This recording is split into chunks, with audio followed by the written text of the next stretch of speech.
Kembo na kembo kuna na lola.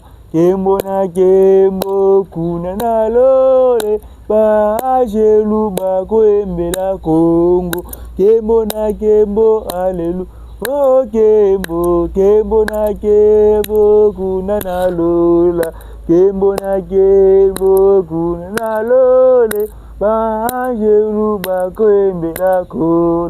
Kebo na kebo, alléluia. Sangwa leopa, ekoza dolama, mokili mobima, dans le monde entier. Oh balinga, balinga te, tokobo majamai. Lelo makamani lezate, tokobo majamai. Lelo makamani lezate. Oeba ale ale ale ale ale Oeba ale ale ale ale ale ale. Très content de vous retrouver encore une fois de plus dans cette nouvelle émission. Pour la première fois, n'oubliez pas de vous abonner massivement sur la chaîne pour ne pas rater aucune de nos prochaines émissions. Comme d'habitude, dans cette émission, nous parlons spécialement de l'actualité sportive. Nous sommes dans quelques heures. Il y a un match RDC Jamaïque, un match important pour nous, un match historique pour tout un peuple, pour toute une communauté. Après 52 ans, ça participe à la Coupe du Monde. Maintenant, c'est une opportunité pour nous de prendre la qualification. Donc, on doit saisir cette opportunité. On va jouer contre la Jamaïque. La Jamaïque, on ne peut pas négliger une équipe, mais devant la RDC et la Jamaïque, il n'y a pas photo. Donc on va jouer avec un état d'esprit des gagnants, un état d'esprit des guerriers pour écrire l'histoire. Après 52 ans, raison pour laquelle nous sommes là, vous allez remarquer qu'il y a une ambiance parce qu'actuellement à Kinshasa, c'est de la folie à Kinshasa. Donc ambiance, je ne pense même pas que c'est ce qui finit la Coupe du Monde, finit la CAN. Ambiance, on est salama, na micho ni salama. Tu bête pas demi-finale, il y a Coupe de la Folie Nation, mais ambiance c'est allé awa. Et ça, bien c'est bâtiment, oh, vous n'avez pas passe. Je ne sais pas si vous avez ambiance ça m'a mis sur Kinshasa. Donc nous sommes hyper motivés, raison pour laquelle dans quelques heures à match, on est là pour parler. Bon, s'abonner, pour partager. On va parler sur les matchs RDC Jamaïque. C'était un match important pour nous. On n'a pas une autre thématique à analyser aujourd'hui. On va parler sur le match RDC Jamaïque. On va parler sur la concentration. Nos joueurs, nous sommes na thématique analyse. Là, on va parler sur l'arbitre au bâti arbitrer le match. On va parler de ça dans cette émission. Partagez, commentez. Moi, je vais donner mon équipe 11 programmes à la fin de cette émission. S'abonner, partager, commenter. Et comme ça, là, on va jouer contre la Jamaïque. Match Moya Moutouya. Les équipes parcours Moro, les équipes non Moulaï. Avant tout, tous en entendant remercier le Parnabiso. Parcours les Moulaï. Qualification Coupe du Monde, et en 2023. Donc, c'est les 3 ans. Qualification Coupe du Monde 2023. La mission, c'est encore 3 ans. Dans 3 ans, il y a des équipes déjà, il y a des équipes africaines. Ou des qualifications directes. Mais puis surtout, même en 2026. Donc, c'est une opportunité qu'on doit saisir. Et ça, actuellement, Monique, opportunité d'être Bounani, tout c'est non. Nzambe en un miracle. On a éliminé le Nigeria, le Cameroun. On était dans un groupe avec le Sénégal, le grand nation du football, mais tout ça, l'essentiel, on doit d'abord encourager nos léopards parce que les lots, ils ont un match final. Ils ont une finale, on joue pour écrire l'histoire. On joue pour écrire l'histoire. Dans 5 joueurs, premièrement, actuellement, vraiment, vous allez remarquer, mais la place, c'est analyste sportif. Je suis Congolais. Je suis Congolais. Tout le monde, tout ça, c'est Congolais. Match, on est sur la concentration. Les joueurs, il faut pas concentrer. Concentrer. Et ça, match, tu remets difficile, tu remets ça compliqué. Non. Si tu es sérieux, match, on est sur la première mi-temps. La première mi-temps, tu es sérieux. Si tu es sérieux, match, on est sur la première mi-temps. Tu es compliqué, tu es ça, mais non. Tu es évité, mais Moussous.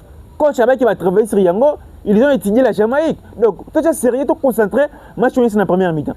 Première mi-temps, tu es débit, et c'est parce que ceux qui ont le coup là, difficulté quand tu es sur ma casse, tu as mis la prolongation, mais sur la journée, on va sous pression. Parce que là, quand on va tirer, penalty va attaquer. Après 52 ans, donc, sous pression, il faut qu'il y ait quota. par là, vous allez remarquer qu'on peut échouer. Donc, concentration d'Abisso, j'avais aimé aussi l'intervention de Yohan Yusa. Il avait dit qu'il faut déjà marquer déjà. Bien déjà fait quota. Dans la 30 premières minutes déjà, il faut quota dans le match. Il faut quota. Il faut te marquer bango. Match. Nous sommes en concentration. Il ne faut pas concentrer. Motivé. Quand on va sur le terrain, il y a toute une nation. Ils sont derrière na bango. C'était pour l'intérêt des présidents Tshisekedi, non plus pour les ministres de Boudimbo. C'était pour l'intérêt de Congo Mubimba. Bango tout le cas, le président le cas, joueur beaucoup le cas, mais histoire au tir à la guerre.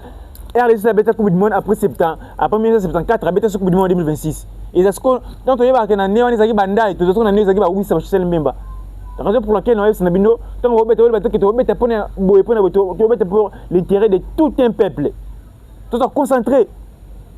Jamaïque, on ne peut pas négliger une équipe dans le football, mais tout ça là optimiste. En regardant la Jamaïque et la RDC, devant la RDC, Jamaïque a roté le maté. Actuellement nous, tout le temps en face, n'a pas Maroc, n'a pas Sénégal.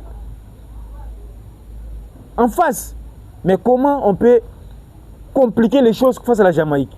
Moi, je suis confiant avec notre équipe. Match c'est la première mi-temps. Paris Saint-Germain, nous a gagné depuis sa création. Nous a gagné la Ligue des Champions. Jour où a gagné la Ligue des Champions, moi je suis en première mi-temps. Le deuxième mi-temps, les supporters nous sont à l'en côté. Moi je suis en première mi-temps. Et c'est la première mi-temps. Première mi-temps, 3 billets 0. Pourquoi pas, parce que tous les cas, 74. Deuxième participation de Bissau, tous les gars dans la première mi-temps. 3-0-4. Pourquoi pas? Toutes qualifications. Pourquoi pas? Pourquoi pas, dans tous les cas, premier pays Afrique noire et ça qualifie la Coupe du Monde. Direct. Pourquoi pas, ça premier pays Afrique et les cas, dans le système Asika, il y a barrage. Pourquoi pas? Nous, au moins, tout transpirer. Il y a des personnes qui me salent, qui université d'école, parce que c'est un match qu'on doit mettre en considération, c'est un match qu'on doit considérer, c'est un match important pour nous. Raison pour laquelle nous sommes hyper motivés. Imaginez-vous, la motivation, la détermination, de poli, équipe nationale, raison pour laquelle nous avons joué dans le j'ai essayé d'analyser la Jamaïque. Si on n'arrive pas à battre la Jamaïque, c'est-à-dire que nous avons tout de copie. Parce que tout le monde étude de comparaison. Tout le monde 11 de départ avec des Wissa, Bongonda, Mbemba, Aktonzebe. Et effectivement, 11 de départ Jamaïque, il n'y a pas photo. On est favori. Il y a une concentration. 30 premières minutes, il y a des quotas. Mais les joueurs ne sont pas match on est un match même en face de nous, adversaire moko, un peu amoindrément mais match on va sur Namutu. Et ça est là que tout le monde à chaque fois. À chaque fois, si nous jouons un match, peu importe l'adversaire, même si devant un adversaire faible, bien adversaire mort, et ma casse, nous avons une difficulté à adapter. Il y a encore un match dans 30-15 premières minutes. On avait vu ça, même ici contre le Sénégal. Quand le match est banni, ici à Kinshasa, 15 premières minutes, on n'arrivait pas. Contre les Bénin, Nakan, malgré tout, on avait gagné. 30 premières minutes, on n'arrivait pas. Contre les Botswana, on avait gagné 3-0. Mais 15 premières minutes, on n'arrivait pas. Contre l'Algérie, même chose. Mais cette fois-ci, aujourd'hui, tant qu'arbitre a sifflé plus, tu continues à match. Tout ce qui est Jamaïque, maintenant, Alemba, pour tout ça. Tu manipules, tu manœuvres le ballon. Non, ce n'est pas ça. On doit commencer directement. Ton arbitre a sifflé. Mais au quotidien, on a un match. Parce que l'équipe de roi Jamaïque, l'équipe mais il n'y a qu'occasion et boucler le match. Pourquoi pas? Parce que l'équipe on a 4 dernières rencontres dans Bango, 4 dernières rencontres dans Jamaïque. Nous achetons des bêtises dans un match. Donc, ça, c'est Bimako, à Kanamakas, à bloc bas. Jusqu'au faut éviter. Jamaïque a marqué Bissoté. Ça a marqué Bissot, pas Bissot, on a 3 à marqué Bissot. Jamaïque a Bissot bité. Parce que Bissot, ça sera très difficile pour nous. Très difficile. Contre le Nigeria. Nigeria, on a Bissot, on a Bissot, on a Bissot, donc, ce que Jamaïque a Bissot, pour te c'est pour te mater. pour la RDC, c'est tout un problème. Donc on doit éviter cela. Bon, on se met avec déjà, devant nous, c'est une grosse équipe, la RDC. Même leur entraîneur, le la conférence de presse, avant la RDC, il y a une histoire, il y a Bible, Goliath, et David. Bon, on va éviter que David, c'est toi Goliath. Donc, David peut commettre Goliath. David peut commettre Bisso.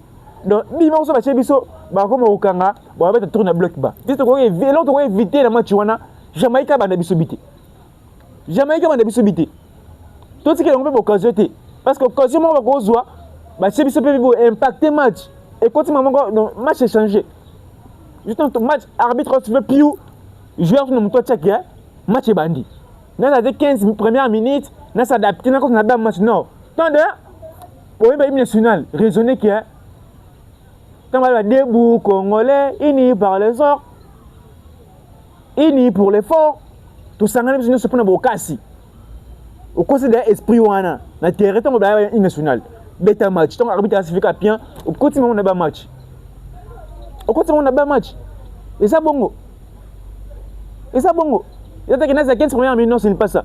Tu côté maman, n'a pas match pour toi, tu Jamaïque. Avec cette 15 premières minutes, après, tu as intégralité à match, non, ce n'est pas ça. Dans 15 premières minutes, on appelle, pour match changé. Et là, tu as évité de Yangwana pour le match à Jamaïque, autre bête à Jamaïque, autre bête à Jamaïque, et ça match moya Moutouya pour Nabiso. Match moya Moutouya, imaginez-vous, match au Banda, na 22h. 100% va Congolais. Nassir, 99,9. Bon, t'as la match. Et ça a permis le match le plus suivi. Il y a RDC. Oui, match. Toute l'Afrique est derrière nous. Je vois, il y a des influenceurs. Il y a Congo-Brazzaville. Jamaïque a gagné parce que y a Bango. Tout le monde critique Bango. Mais s'il y a des Congolais à Brazzaville, intelligent, même les Sénégalais, les Ivoiriens, les Maliens, toute l'Afrique est derrière nous. Ça sera une très belle chose. Même les Maroc, l'Algérie, ça sera une très belle chose pour nous. L'Afrique, ils en ont 10 participants à la Coupe du Monde pour la première fois. Cela prouve la suffisance qu'il y aura une forte chance d'équipe à pays africains, mais pays africains comme à demi-finale, à quart de finale. Toute l'Afrique est derrière nous. Donc si tu es poli, c'est un échec pour toute l'Afrique. Si tu gagnes, c'est un échec pour toute l'Afrique. Actuellement, ce n'est pas pour seulement les Congolais, mais c'est pour toute l'Afrique. Afrique, mon mérite à la match, Afrique, mon mérite à RDC a gagné, donc on a 10 participants dans la Coupe du Monde. Pourquoi pas? Pourquoi pas? C'est à nous de rester solides, concentrés pour ces matchs. Dans le week-end, on a analyse sportive, on a tant que Congolais. Je ne vois pas l'équipe jamaïcaine devant nous. Là, on est clair. On a été analyse dans le premier match sur les Andingini. Mais je me sens déjà que je ferai une analyse positive parce que je joue dans la performance exceptionnelle. Imaginez-vous si on n'arrive pas à battre cette équipe. Est-ce qu'il y aura des Congolais qui vont se concentrer? Après, cette équipe n'est pas mon thème. Tu vas sentir au premier match, et ça, tu vas sentir contre le Sénégal. Contre le Sénégal, on va jouer contre le Sénégal. Ouais, le Sénégal, tu vas gagner. Mais, dans le cas de Sénégal, les équipes à Makassia, Sénégal, il a ça à Nil. A gagné Angleterre. Na Kinshasa. Sénégal, l'équipe à Makassia. Mais la Jamaïque, parce que la Jamaïque, devant la RDC, il n'y a pas photo. Il n'y a pas photo. Il n'y a pas photo. Jamaïque a côté de Jamaïque en Afrique, à Zakou Gabote. Jamaïque en Afrique, à Rwanda. À Seychelles, à Comores. Jamaïque, on doit tout faire pour prendre la qualification. S'il s'agit, il y a un sacrifice, le match est un match entre la vie ou la mort. On va parler sur l'arbitre au hasard désigné, c'est monsieur Facundo Telo. C'est un Argentin. Place Soutoye, et ça passe déjà avant match, mais espérons arbitrer sur les cabines. Monsieur Facundo Telo, c'est un Argentin. Actuellement, il y a toute l'Afrique est derrière nous. RDC Tout comme Afrique, ils ont 10 participants à la Coupe du Monde. Afrique, même arbitre africain, bah, c'est mon avis. Mais moi aussi, en Amérique, il y a des Américains, par exemple, pour Jamaïque, les gars. Pour Jamaïque, c'est un pays Amérique. Mais là, l'autre, on est injuste. FIFA, c'est arbitre argentin, arbitre américain. Ils ont le rôle de faire la il fallait mettre l'arbitre européen. Fallait mettre l'arbitre européen. Pour l'unité, mais l'autre, c'est Nigeria. Match, on a comme un tir rebité. Même si on a besoin d'arbitre, bah, penalty, bah, so boya, bah, bi, bah, so refusé. To l'unité, bah, bilo, quoi, on est seulement sous.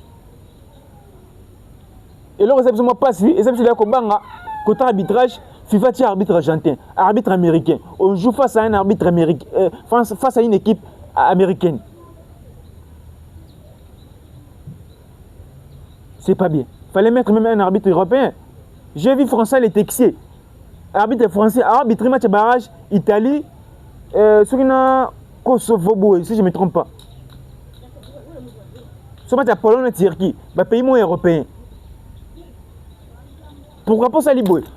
Bon, Saliboy, arbitre français, on a un match RDC, arbitre argentin, on a un match, pourquoi pas? Pour tout ça, 3 équipes sur le terrain, ils ont une nationalité différente, un continent différent. Arbitre, touché le roi, arbitre européen, RDC, pays africain, Mexique, pays américain, pourquoi pas? Mais tout le monde va se arbitre argentin, espérons que bon, mais les matchité. Pour l'unité, mais les match.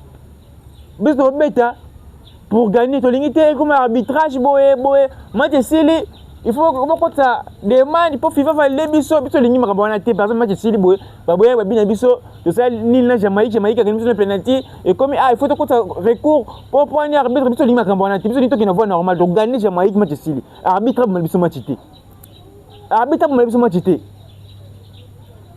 parce que j'ai vu aussi assistant espérons que ta vidéo va ça nationalité assistant il y a des américains ba colombiens ba zawana ba mexicain ba zawana ba américain espérons que bon me biso match te et ça biloko mosusu photo to le bilango nde yangwana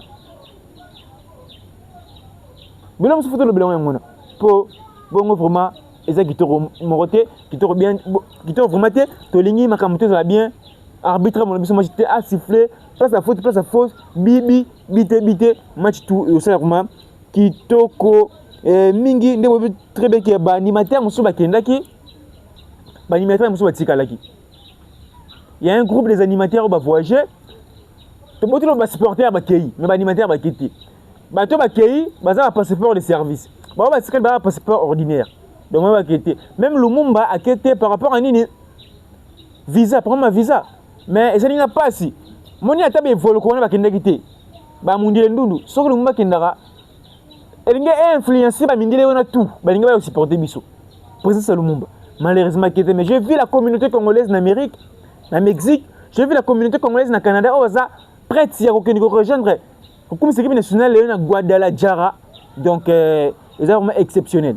Exceptionnel. Donc, ma campus est bien.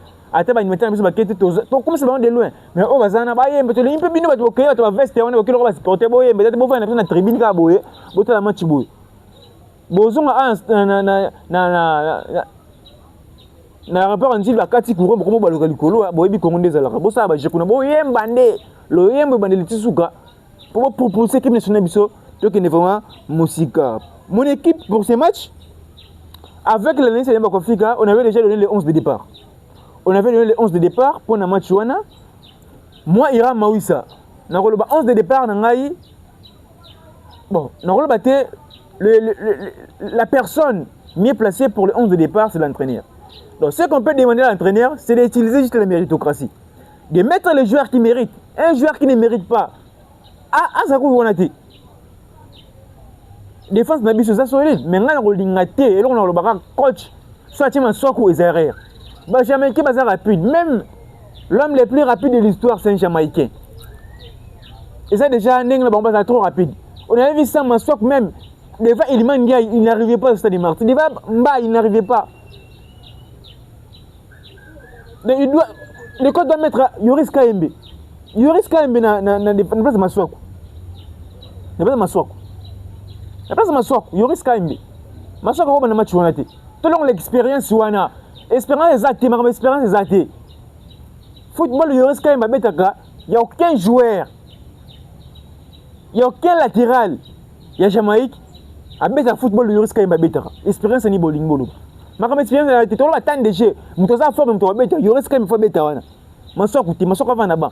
Milieu terrain, Moukao, Moutousami, Sadiki, fait un cop. Attaque n'a besoin de place de causer problème parce que défense tu déjà Twanzembe, Mbemba, Bisaka, attaque n'a besoin de causer problème. Pour Nangaï, Ira Maoussa. Pour moi, le coach doit mettre l'attaque au contre le Sénégal dans le stade des martyrs. Avec Sabakambo Wissa, Meshak, pour Nangaï. Parce que vous avez remarqué, Eza attaque Oyo, tout le monde qui équipe n'a pas marqué. Et puis c'est passe, attaque n'a pas carburé. Voilà. Eza, depuis Cannes, Côte d'Ivoire, Eza rare, il y a un monde qui est match Mobimba, Bakambo Tché, Meshak après ce passe, Wissa Tché, 3 attaquants sur le terrain, Bazaki décisif dans le match contre le Sénégal. Ngana aloba coach Fatih la biso équipe wana attaque wana Bakambu Meshak Wissa match wana ko na prolongation tolo ba teki bongonda boye non ba okota ba sipinga to ba okota indaka ba Michel Ange couche to numéro te ko to Nigeria zalaka muko lembi kota ngapo na match Fatih Wissa Bakambu Meshak to c'est le pressing to bongo na pressing az un peu lent Wissa Bakambu Meshak au première période 30 minutes. Où ça vous côté bimisa ye coach to linga teka lembi bimisa ye ko tata sipenga to lingi jouer na terrain après ça les meilleurs na ye 20 premières minutes mais ça vous côté ba bimisa ye ko tata banza ko tata mayeli to lingi bongo mais aussi le coach doit comprendre doit maîtriser la gestion de la changement et dès que ça tombe boye coach amoni qui na kotaka edoka emina pikel na bisi mukao na mudusami na mukao na sadiki non il faut qu'on modifie le système de jeu pendant match peut-être le système de jeu 3-3 et si mbatena ndeto beta match coach a modifié comme 4-4-2 tout le monde qui a mis na biso zone ba bilo ko na tout coach falla ni la gestion na ba changement européen na biso to gagner match wana clair réussite na biso ezana boko et entraîneur na biso parce que ba joueur na biso ba derrière hyper motivé. C'était moi, votre LM présentateur Ira Maoui, c'est depuis Kinshasa, la capitale de la République démocratique du Congo. Pour la première fois, s'abonner, partager, commenter. Et vous savez, la remettre, c'est un ming. Tout ça, j'étais en fort, mais hyper content ici à Kinshasa. Tout est déjà tranquille. Rendez-vous à 22h. Heure, il y a Kinshasa 15h. Heure, il y a Guadalajara. That's Oyo. J'espère que l'OBZ les 1er avril. Ils ont posé d'avril. C'est pas que RDC qui coupe du monde, on va posé d'avril parce que toi et alors un auto toi qui coupe du monde pour la première fois.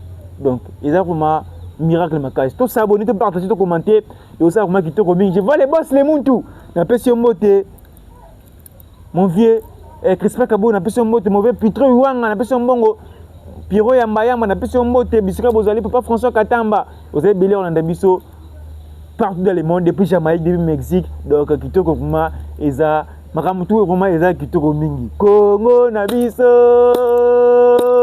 Togo ya Mubundo, Congo Nabiso, Togo ya Mubundo. Ciao, ciao. On se retrouve dans quelques heures pour une autre analyse.